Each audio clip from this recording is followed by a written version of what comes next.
பேரும் அல்லும்படி 6 முதல் 60% வரை ஆடி தள்ளுபடியுடன் சூப்பர் சரவணா ஸ்டோர்ஸ். ஆச்சி மசாலா எந்த சமையலும் ருசி தேடும் ரகசியம் 20 ரூபாய்.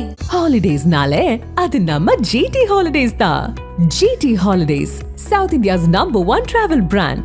You know you are special when you're with GT Holidays.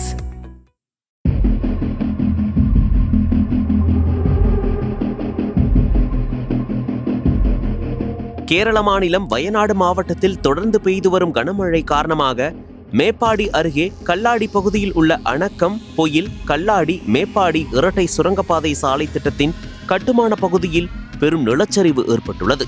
24 மணி நேரத்தில் 265 மில்லிமீட்டர் அளவுக்கு மழை பெய்ததால் கட்டுமான தொழிலாளர்கள் மண்ணுக்குள் சிக்கியுள்ளனர். மேலும் வாகனங்கள் மண்ணுக்குள் சிக்கியுள்ளது. உள்ளூர் மக்களின் உடனடி முயற்சியால் பலர் மீட்கப்பட்டனர். தீயணைப்புத்துறை, போலீசார் மற்றும் தேசிய பேரிடர் மீட்பு படை ஆகிய அமைப்புகள் இணைந்து தீவிர மீட்பு பணிகளை மேற்கொண்டு வருகின்றனர். கேரள முதலமைச்சர் VT சதீஷன் கூறுகையில், முதற்கட்ட தகவலின்படி ஒருவர் உயிரிழந்துள்ளார். 7 பேர் மருத்துவமனையில் அனுமதிக்கப்பட்டுள்ளனர். மேலும் 7 பேரை காணவில்லை. மீட்பு பணிகள் தொடர்கின்றன என்றார். வருவாய்த்துறை அமைச்சர் AP அனில்குமார், மீட்பு பணிகள் தொடங்கிவிட்டன.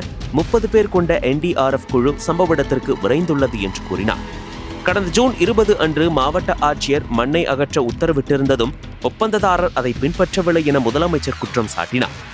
விவசாய அமைச்சர் T சித்திக் இதை மனிதனால் உருவாக்கப்பட்ட நிலச்சரிவு என விவரித்தார். முதலமைச்சர் அவசர ஆலோசனை நடத்தி 2 அமைச்சர்களை சம்பவ இடத்திற்கு அனுப்பி வைத்துள்ளார். மாவட்ட ஆட்சியருடன் தொடர்பு கொண்டு மீட்பு பணிகளை ஒருங்கிணைக்க உத்தரவிட்டார். சுரங்கப்பாதை திட்டப் பணிகள் தற்காலிகமாக நிறுத்தப்பட்டுள்ளன. உயிரிழப்பு மற்றும் காணாமல் போனோர் எண்ணிக்கை அதிகரிக்கலாம் என அஞ்சப்படுகிறது. 2024ஆம் ஆண்டு வயநாட்டில் ஏற்பட்ட பெரும் நிலச்சரிவு நினைவுகளை இது மீண்டும் தூண்டியுள்ளது. மக்கள் பாதுகாப்பு நடவடிக்கைகளை கடைபிடிக்குமாறு அதிகாரிகள் அறிவுறுத்தியுள்ளனர். இந்த நிலையில் தற்போது மண் சரிவு தொடர்பான வீடியோக்கள் சமூக வலைதளங்களில் வெளியாகி பெரும் பதைவதைப்பை ஏற்படுத்தியிருக்கிறது.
அனல் பறக்கும் செய்திகளை அப்டேட் செய்து கொள்ள நக்கீரன் களத்தை இப்பவே சப்ஸ்கிரைப் பண்ணுங்க.